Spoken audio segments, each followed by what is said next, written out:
Je suis l'abbé Alexis Gazawa, ex-curé de Mayo-Wouldémé, et je laisse mon remplaçant se présenter.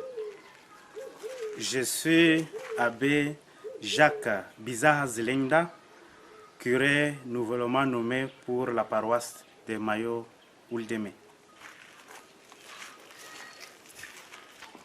Présentation et de partage avec Jacques Zilenda, le nouveau curé de Mayo-Wouldémé. Moi, je suis l'ancien curé en pleine transition. Je suis en route pour d'autres missions. Monsieur le curé, bonjour. Bonjour mon père. Nous venons de nous présenter, mais c'est une très belle histoire que deux curés remplaçants et sortants se rencontrent pour se dire au revoir, mais aussi pour se présenter à ceux qui nous regardent en ce moment. Vous êtes nouvellement nommé curé de cette paroisse et c'est moi que vous remplacez. Quelles sont les impressions que vous avez eues lorsque vous avez eu la première annonce que vous venez ici à Mayo-Wouldémé, où moi je viens de passer 4 années? Merci mon père de cette question.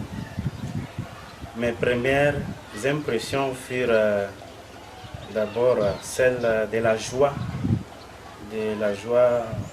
pour le fait que l'évêque m'a fait confiance pour assurer la charge du curé de cette paroisse, mais toutefois une sorte de peur pour dire mais est-ce que je serai à la hauteur, tout en sachant que je devrais remplacer un grand frère que je connaissais déjà, ses approches, son engagement, son attachement autour de cette paroisse.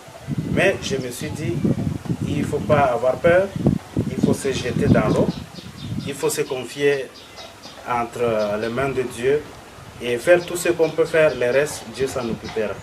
Ouais, justement, ça m'a beaucoup réjoui parce que ma conviction, ce que je me dis, la première possibilité, ou bien le premier signe d'une possibilité de la mission quelque part, c'est l'accueil.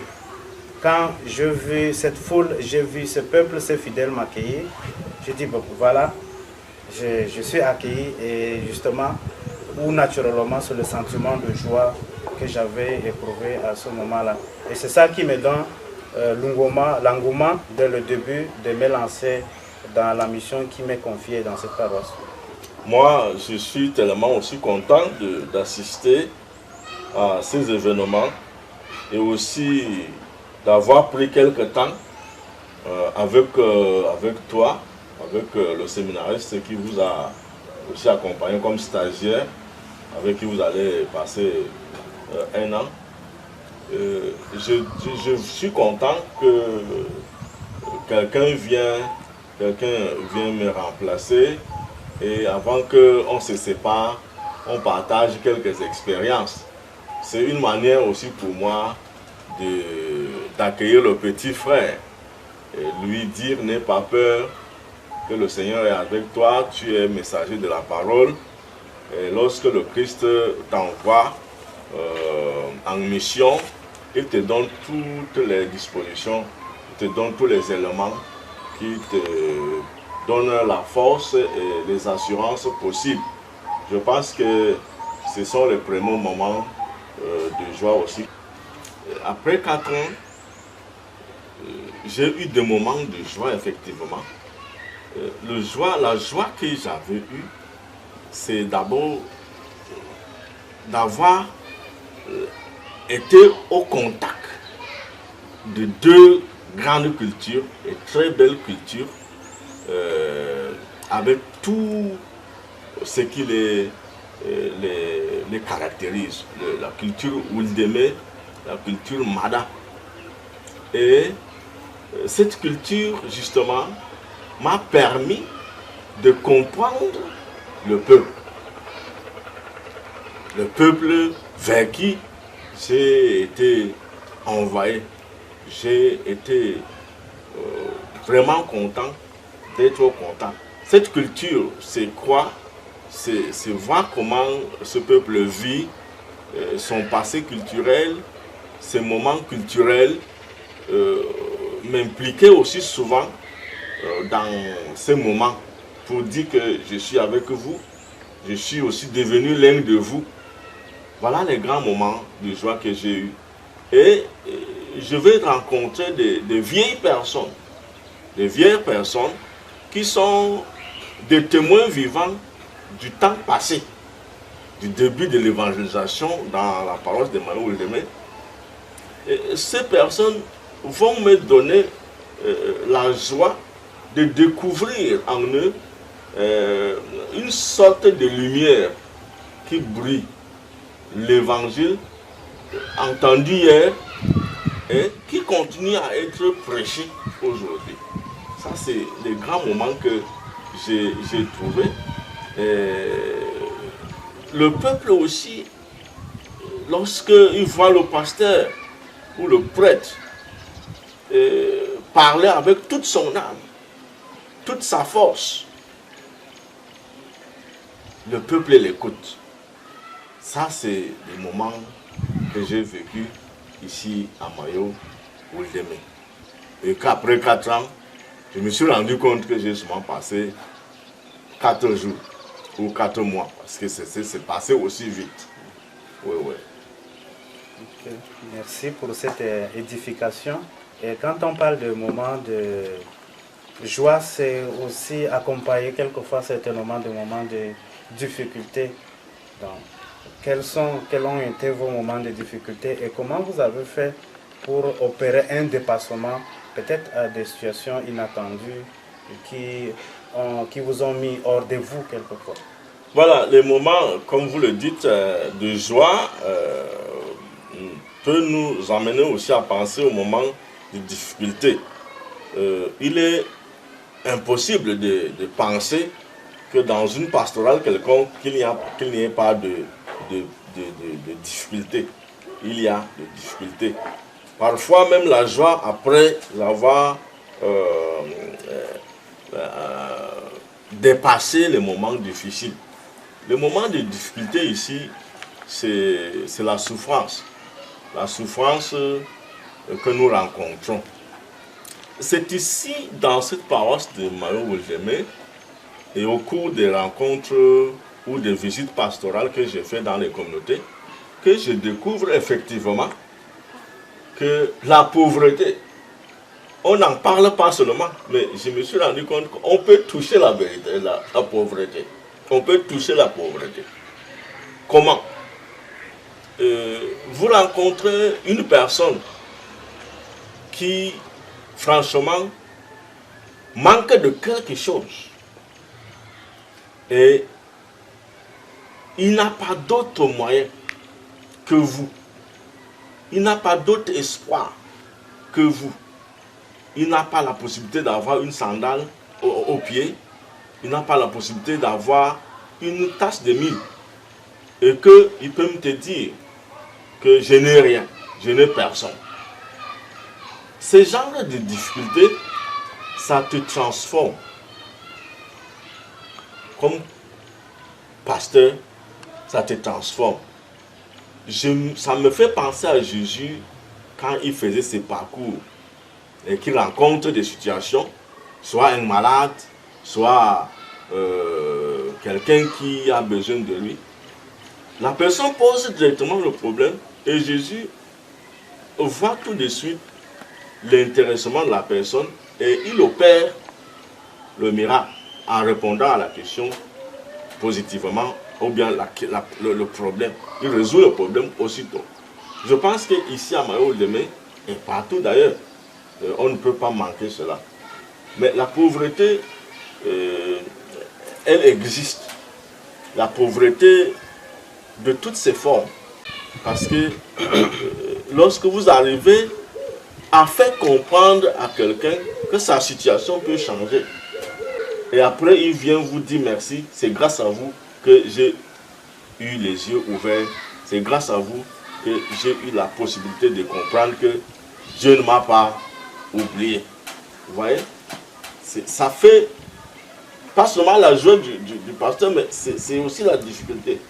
Quand vous êtes en face d'une situation et vous êtes obligé de vous engager.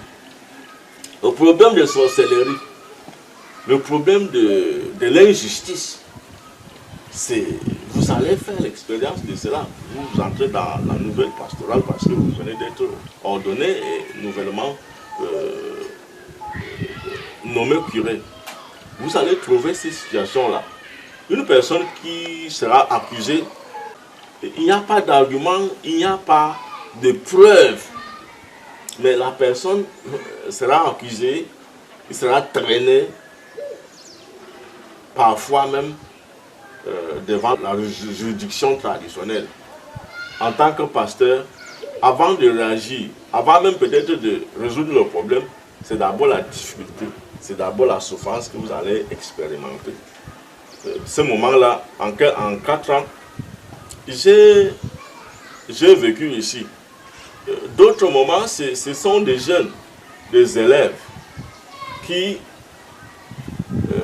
sont intelligents et qui aiment l'éducation. Mais ils n'ont personne pour les soutenir. Je dis personne, parfois je mets ça entre guillemets parce que il y a quelqu'un, un enfant peut venir vous dire qu'il n'a personne pour vous soutenir. Quand vous allez vérifier, il a son grand frère qui est déjà fonctionnaire. C'est-à-dire qu'il a de l'argent au moins pour subvenir à ses besoins. Tu vas découvrir qu'il a un oncle. Tu vas découvrir qu'il a une grande sœur qui est capable de l'aider. Mais je ne sais pas au nom de quoi, parfois, on vérifie que ces derniers n'interviennent pas tout de suite à la rescousse de leur petite sœur, ou bien de leur petit frère, ou bien de son fils, ou bien de sa fille. Là, en tant qu'une nouvelle personne, en tant que pasteur qui veut que tout le monde réussisse, ça fait un boom de choc dans le cœur. Et là, heureusement Dieu, il résout notre problème et on réussit à trouver les moyens pour les aider. Et je pense que je te parlerai par exemple de nos bienfaiteurs. Nos bienfaiteurs qui ne sont jamais venus ici à Mayo-Oldeme. Ces personnes se dévouent pour la survie, pour l'épanouissement de la parole de Mayo-Oldeme. Mais lorsque vous allez trouver des personnes qui sont à côté de toi, qui vont plutôt faire le contraire, n'est-ce pas? Ça fait fâcher. Ouais, ça c'est des situations, des difficultés que moi, personnellement, j'ai traversées. Et je pense que vous êtes déjà aussi bien outillés pour aller vers cette montée positive de cette paroisse, mais toujours en luttant contre les injustices qui sont ambiantes. Ouais. Voilà des moments un peu, si je peux brosser quelques moments comme ça. Merci. Je m'avais aussi vous poser cette question en ce qui concerne la vie pastorale. Comme cette année, le thème de l'année pastorale est intitulé baptisé à envoyer l'Église du Christ en mission dans le monde. comment pensez-vous mettre en exergue ces thèmes-là dans la pastorale? Déjà, il faut savoir, il faut dire que ce thème que vous venez de rappeler, c'est un thème qu'on a eu il y a déjà 3 ans. Je pense que c'est un thème qui a des sous-thèmes. Cette année, d'ici que vous allez commencer les journées diocésaines, je pense que vous allez développer un autre sous-thème. Mais déjà, il faut qu'on le sache, que le diocèse a toujours fonctionné à base des thèmes, depuis sa création, je pense bien. Mais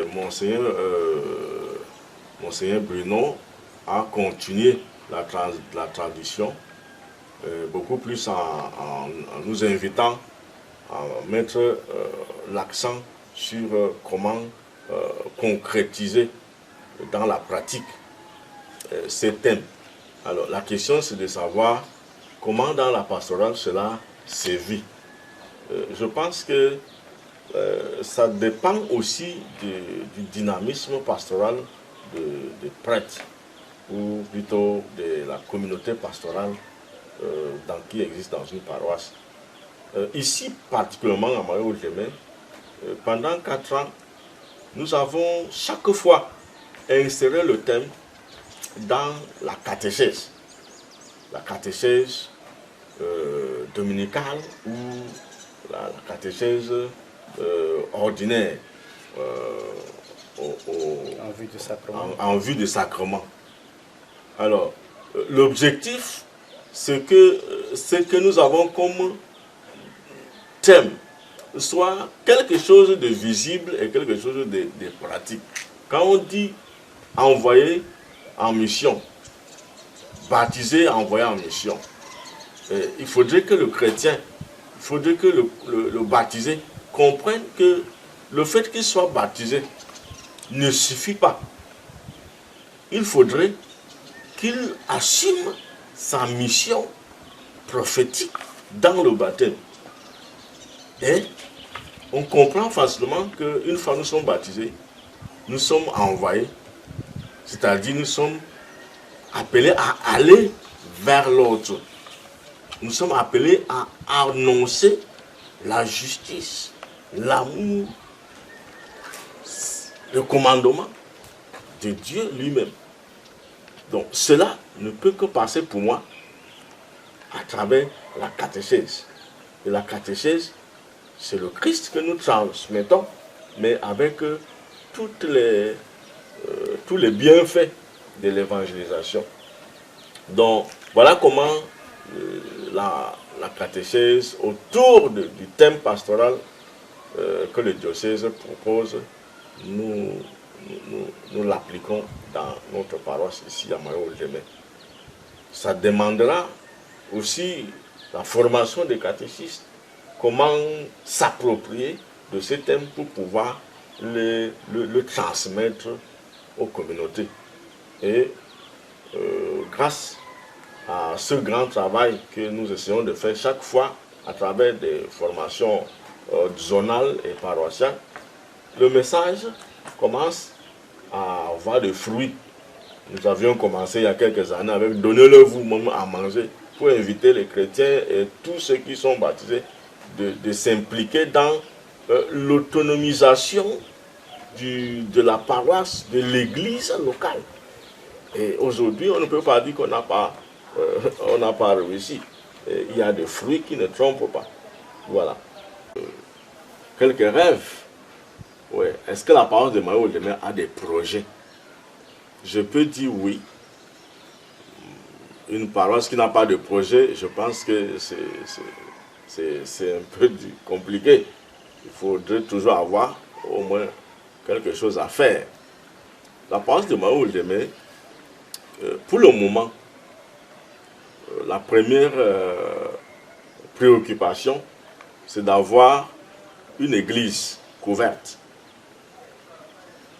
Notre diocèse de Maro-Mokolo est en train de construire, en train de finaliser les premiers travaux de la cathédrale. Mais la paroisse aussi de Mayo-Oldeme a besoin d'une église ouverte. Donc nous sommes comme ça à l'heure sacrée de la paroisse qui, au moment de pluie, ne nous assure pas. Alors on s'est dit pourquoi ne pas avoir ce projet pour couvrir cette terre sacrée.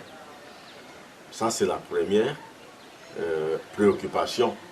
Nous avions déjà lancé le projet, on a déjà commencé avec les cotisations qui prennent forme. D'autres projets de la paroisse, c'est aussi les chapelles dans les petites communautés, je veux dire des secteurs. Il faudrait toujours avoir des chapelles bien entretenues, mais il faudrait que cela aussi soit suivi par une certaine pastorale. D'autres projets que nous avons en vue, c'est par exemple avoir une bibliothèque bien fournie avec une très bonne salle de lecture et aussi d'animation des jeunes. La paroisse de Mayo-Oldeme n'a pas véritablement ces structures. Ce qu'on a, ce sont des petites salles qui ont déjà passé beaucoup d'années, mais qui ne suffisaient plus. Parce qu'on a de grandes réunions ici, quand il y a par exemple des retraites baptismales, on a moins d'espace pour souvent donner les enseignements. C'est vrai que l'heure sacrée nous aide déjà à accueillir ces gens-là, mais en saison de pluie, il y a toujours des difficultés. Donc, on a pensé aussi à d'autres projets comme avoir des terrains ailleurs, comme à Warba, ça peut faire partie des ressources de la paroisse. À Warba, il y a de bonnes terres là-bas où on peut faire des plantations ou bien d'autres jardins pour que la paroisse puisse bénéficier de ressources financières. Donc voilà les grands projets de la paroisse, mais comme je dis, je répète, la paroisse pour le moment est engagée dans la construction d'une église couverte. Bon, cette terre sacrée nous cause un peu de problème parce que vous voyez des arbres qui sont déjà vieux, mais ces arbres aussi, ce sont des témoignages de la première mission. On s'est posé la question, est-ce qu'on doit raser ces arbres pour pouvoir sortir des piliers ici et pour toller? Et ce n'est pas facile, et surtout que l'écologie aujourd'hui avec son bienfait. Et je pense aussi au premier missionnaire, lorsqu'il pense à Mayo-Oldeme, il pense aussi à ces arbres. Alors nous sommes en train de réfléchir. L'essentiel c'est quand même que nous ayons des moyens pour avoir une église couverte à Mayo-Oldeme. Ça c'est la première. Et aussi d'autres vont suivre. Mais la bibliothèque c'est aussi primordial parce que ces jeunes, il faut les contenir. Il faut les rassembler, il faut pouvoir souvent, le pastoral, ça compte. J'aimerais bien savoir aussi, mon père, quelles sont les ressources de la paroisse et comment fonctionnent ces ressources. Faisons la transition pour parler des acquis et les bienfaiteurs ou comment la paroisse de Mayo-Oldeme nourrit sa vie quotidienne. Comment les fidèles arrivent à soutenir. Quels sont les moyens que cette paroisse a pour vraiment exister matériellement, par exemple. Je pense que ça c'est un point très très important pour toi et aussi pour ceux qui nous écoutent, puisque nous faisons cette émission-là, c'est pour aussi donner un message à ceux qui nous soutiennent et aussi ceux qui sont avec nous. La paroisse de Mayo-Oldeme n'a pas beaucoup d'investissements qui lui amènent beaucoup d'argent. Mais elle n'est pas au niveau zéro. Mais comme toutes les autres paroisses, la paroisse de Marie-Oldemé compte sur les quêtes ordinaires, compte sur les dîmes, compte sur la fête des récoltes. Et aussi, la paroisse de Marie-Oldemé a un petit jardin. Un petit jardin créé par les premiers missionnaires il y a plus de 50 ans.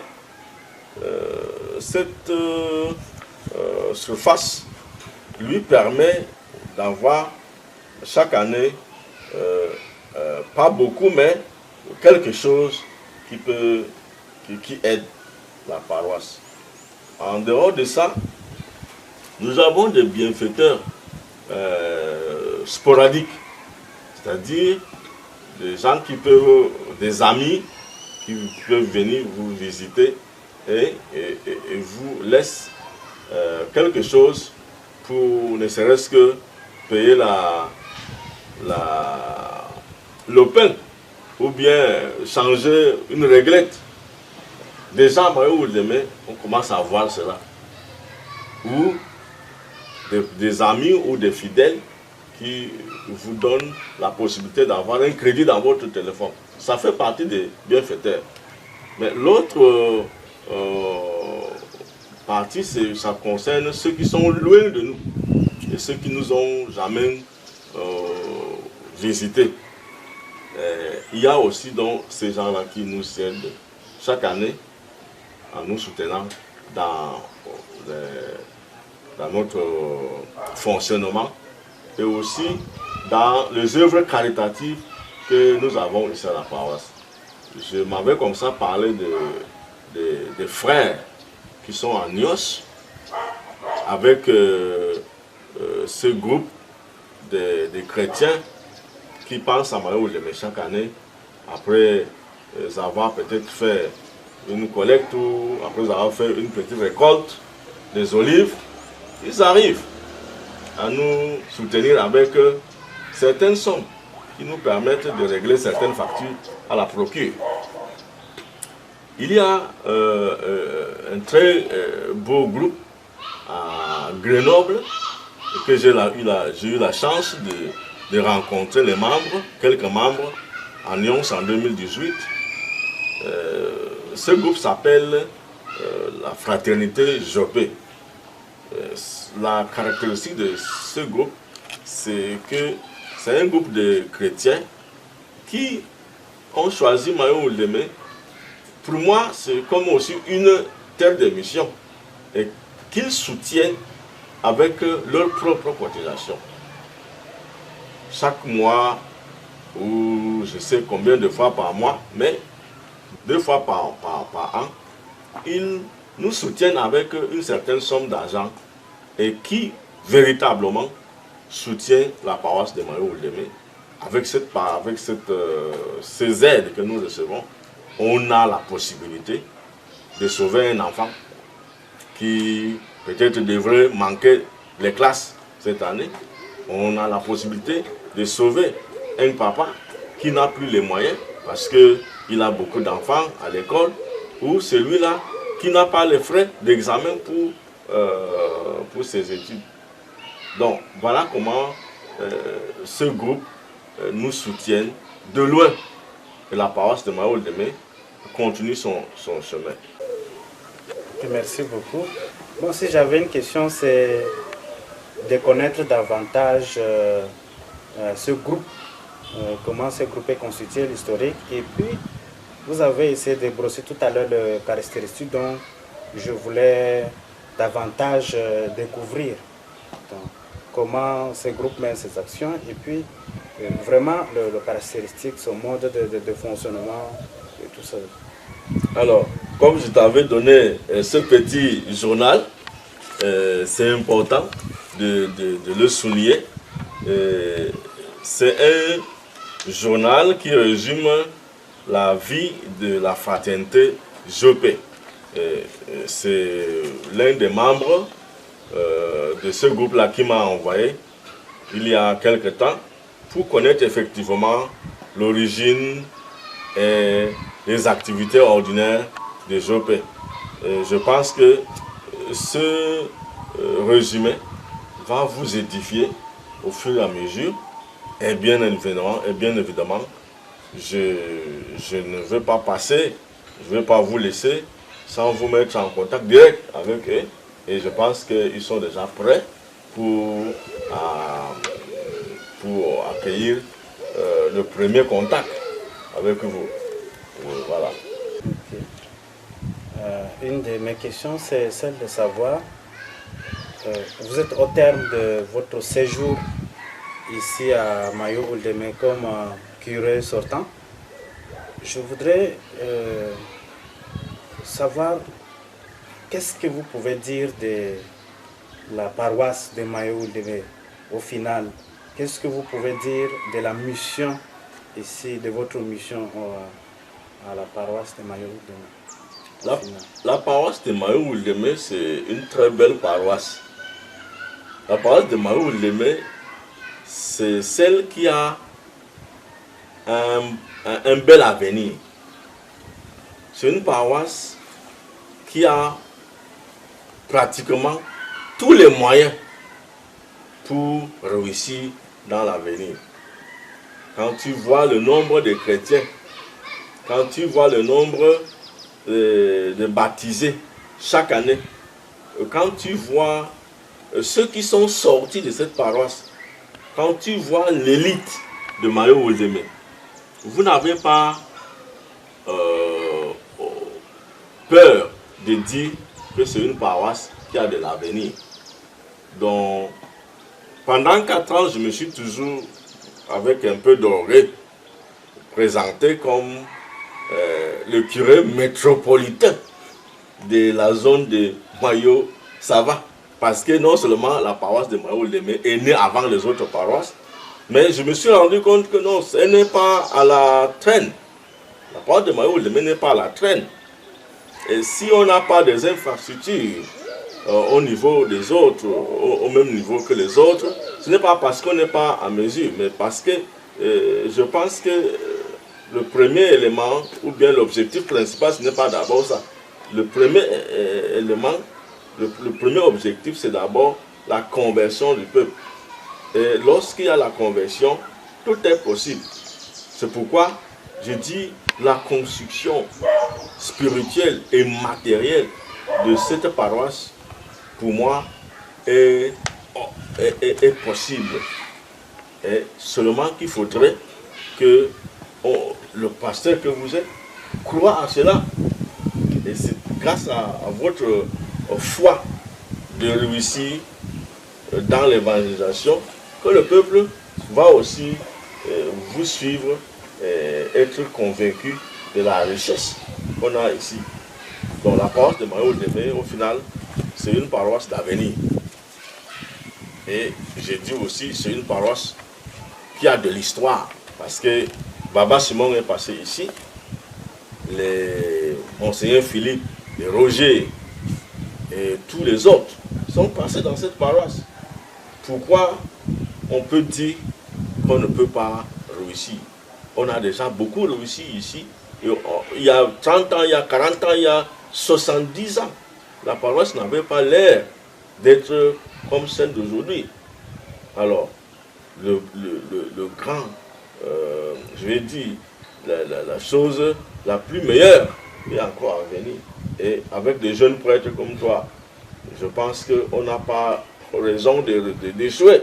Donc merci pour ce moment de transition que nous avons passé ensemble, surtout un moment d'initiation, que je peux appeler d'initiation à la charge de cette paroisse. Merci d'avoir pris tout votre temps pour que vous puissiez me montrer le chemin à suivre ici comme pasteur à votre suite et à la suite de nos premiers missionnaires qui ont été dans cette paroisse.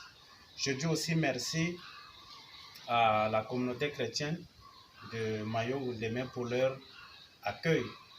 Je témoigne que les chrétiens de la paroisse de Mayo-Oldeme aiment bien leurs pasteurs, ils sont accueillants, et puis ils aiment leur paroisse, ils sont engagés, ils veulent voir cette paroisse évoluer. C'est pourquoi vous avez initié certains projets qui leur tiennent à cœur, comme celui de la constitution de l'église paroissiale, comme celui d'avoir un presbytère qui puisse à l'avenir accueillir 2 ou 3 prêtres pour la mission à Mayo ou demain, et beaucoup d'autres. Donc, je tiens à dire merci aussi à la fraternité Jopé, dont j'ai découvert leur appui, ou bien j'ai fait leur connaissance grâce à l'explication de l'abbé Alexis Gazawa, qui donne vraiment une force pour le fonctionnement de cette paroisse, et beaucoup plus aussi pour la scolarisation des jeunes de cette paroisse, donc, à qui je dis merci. Nous comptons sur ce soutien-là, mais aussi soyez rassurés de nos prières pour vous. C'est un groupe que je peux appeler groupe à l'image de la première communauté chrétienne primitive, parce que justement, quand je vis un peu quelques détails sur ce groupe, c'est un groupe qui fonctionne sur le modèle ou bien sur les principes essentiels de la première communauté chrétienne, et ce qui nous galvanise et c'est ce qui nous stimule.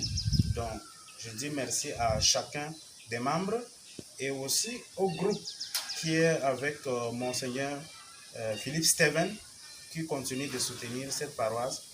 Et je dis à chacun des membres également, merci, que Dieu vous bénisse. Tout coupé. Alors, il y a un petit détail.